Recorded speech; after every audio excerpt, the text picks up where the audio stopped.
I now give the floor to the distinguished representative of Pakistan.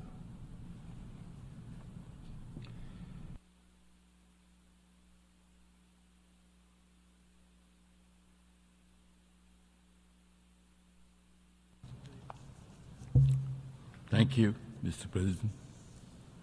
Mr. President, I wish to thank you for convening this important debate on Security Council reform. We also thank the President for reappointing Ambassador Alexander Marschek, Permanent Representative of Austria, and Ambassador Tarek Albanai, Permanent Representative of Kuwait, as co-chairs of the intergovernmental negotiations process, and congratulate them on their reappointment. They have made significant contributions during the previous IGN cycle and on the Pact of the Future through a diligent process of consultations to achieve consensus. We are confident that the co-chairs will make a substantive contribution this year as well, on the basis of the General Assembly's decision to build on the co-chair's revised elements paper and through an agreed work program of the IGN. Pakistan aligns itself with the statement delivered by Italy on behalf of the UFC, and we would like to add a few points in our national capacity. First and foremost, as Italy stated, we need a reform for all, but especially for the developing countries.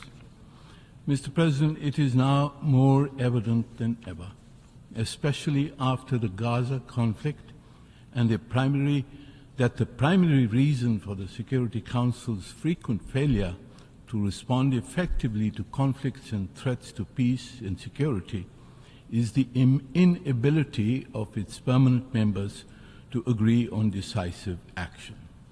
Adding new permanent members will statistically multiply the prospects of paralysis in the Council.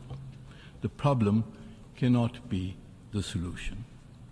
As many other member states have said, Pakistan also remains staunchly opposed to any proposals for the creation of additional permanent seats for individual member states.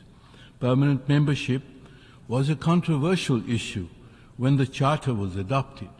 It remains so today. Permanent membership was imposed into the Charter by the victors of the Second World War as a condition for the creation of the United Nations.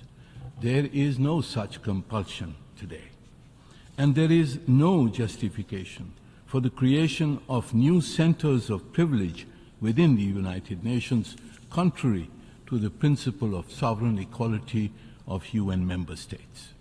Any country seeking a more frequent presence on the Security Council should do so by subjecting itself to the democratic process of periodic election by the General Assembly.